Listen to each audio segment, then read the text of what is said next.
നാട്ടിലെ ഓട്ടോറിക്ഷ തൊഴിലാളികളോട് ഒരു Indian citizen ഒരു കാര്യം പറയാം. നിങ്ങൾക്ക് ഈ ഫാരിസ ടീച്ചർ അഭിവാദ്യങ്ങൾ വഹിക്കാൻ വേണ്ടിയിട്ട് ഓട്ടോ സ്റ്റാൻഡിൻ്റെ സ്ഥാനം ഫാരിസ ടീച്ചറൊന്നല്ല ആ തീരുമാനത്തിലേക്ക് എടുക്കാൻ വന്നത്. പറയാനുള്ള ഒരു കാര്യം പറഞ്ഞുതരാം. കാരണം നാട്ടിൽ പല സ്ഥലത്തും സ്കൂളും ജംഗ്ഷനും കാര്യങ്ങളെല്ലാം ഉണ്ട്. കേരളം സംബന്ധിച്ചിടത്തോളം പോപ്പുലേഷൻ കൂടുതലാണ്.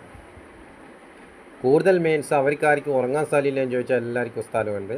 കുറേ ആൾ പുറത്താക്കിയിട്ട് ആടിയുടെ ഉറങ്ങുന്നതാണ്. അപ്പോൾ ഓട്ടോറിക്ഷ തൊഴിലാളികളോട് പറയാനുള്ളൊരു കാര്യം, നിങ്ങൾക്ക് ഓട്ടോ സ്റ്റാൻഡ് വെക്കാൻ പെർമിഷൻ തന്നു കഴിഞ്ഞാൽ നിങ്ങൾ ഓട്ടോയിൽ കാക്കി ഇട്ടിട്ട് ഇരുന്നോളാം.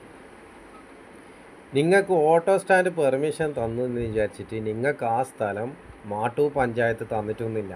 കാരണം 1994 UDF LDF എല്ലാം ഭരണത്തിൽ കയറിയിട്ട് മറ്റേ നികുതി ഇളവാക്കിയ പല സ്ഥലങ്ങളിൽ നിങ്ങൾ വിചാരിക്കേണ്ട അത് പഞ്ചായത്ത് അംഗീകാരം കിട്ടും.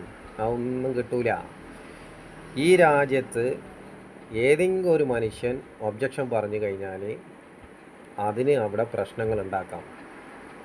അപ്പോൾ പറയാനുള്ളത് ഒബ്ജക്ഷനൊന്നും പറഞ്ഞിട്ടില്ല. പറയാനുള്ളത് ഇങ്ങനെ നീറ്റ് ആൻഡ് ക്ലീനായിട്ട് നിൽക്കുക എന്നാണ്. എന്നുവെച്ചാൽ കാക്കി ഇട്ടിട്ട് തൊഴിലാളിയായിട്ട് തന്നെ നിൽക്കുക. കാരണം ഇന്ന് വരെ ബസ്സിൽ പ്രശ്നങ്ങളുണ്ടായി. യാത്രയിൽ ക്ലീനർ നന്ന മോശം, കണ്ടക്ടറല്ല ക്ലീനർ നന്ന മോശം. ഇന്ത്യൻ സിറ്റീസന് കണ്ണൂരിൽ നിന്ന് വരുമ്പോൾ ബസ്സിൽ ഇരുന്നിട്ട് ബാക്കിലായിരുന്നതിന് ഇന്ത്യൻ സിറ്റീസനും മാട്ടൂക്കാരനെല്ലാം ഇരുന്നിട്ട് ഇങ്ങനെ ഇരുന്നിട്ട് നിൽക്കുമ്പോൾ വേറൊരു മനുഷ്യൻ അപ്പുറം ഇരിക്കുന്നുണ്ടായിരുന്നു.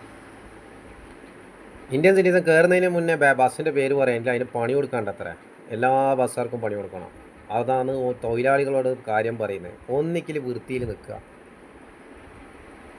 ഇപ്പോൾ അതിൽ ഫുള്ളായിട്ട് പറയുന്നില്ല. അതിലെ പ്രശ്നം ഒരു ഇക്വേഷൻ പറയാം. ഏറ്റവും ബാക്കിൽ ഇരുന്നിട്ട് ഒരാൾ മാട്ടൂരിലേക്ക് വരണോ പഴങ്ങളിലേക്ക് വരണോ എങ്ങോട്ട് വരണമെന്നൊന്നും അറിയില്ല. അയാളോട് ക്ലീനർ പറഞ്ഞ് നിങ്ങൾ ഒന്ന് അപ്പുറം ഇരിക്കും, ഒന്നും വിചാരിക്കല്ല. അയാൾ ബസ്സിൽ നിന്ന് ഇറങ്ങിയിട്ട് പോയിട്ട് ആ സ്ഥാനത്ത് ഇന്ത്യൻ സിറ്റീസൺ വിചാരിച്ച് സാധനം കയറ്റാനിരിക്കും. കാരണം നമ്മൾ നാടോടികളെ സാധനം കയറാനുണ്ടാവും. വന്നത് 2 മാട്ടൂക്കാരികളാണ്. മാട്ടൂക്കാരികൾ ഇരുന്നിട്ട് അതിൻ്റെ മൂലൊക്കെ ക്ലീനർ ഇരുന്ന് ബെല്ലടിക്കുന്നു. പ്രായം കുറേ ഉണ്ട്, പക്ഷേ ഇപ്പോൾ പ്രായത്തിനൊന്നും വിലയൊന്നുമില്ല. ആണുങ്ങൾക്ക് വികാരവും വിചാരവും തീരലില്ല. അതുകൊണ്ടാണ് കാക്കച്ചിയെല്ലാം വന്നത്. അപ്പോൾ പറയാനുള്ളത് ഒറ്റ വാക്കേ ഉള്ളൂ. നിങ്ങൾ ഓട്ടോറിക്ഷയെ നിങ്ങൾക്ക് സ്റ്റാൻഡ് തന്നിട്ടുണ്ടെങ്കിൽ നിങ്ങൾ ഓട്ടോയിൽ കാക്കിയിട്ടിരിക്കുക.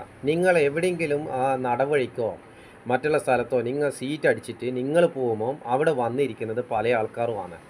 അപ്പോൾ എല്ലാ ഓട്ടോറിക്ഷ തൊഴിലാളികളോട് പറയുന്നത്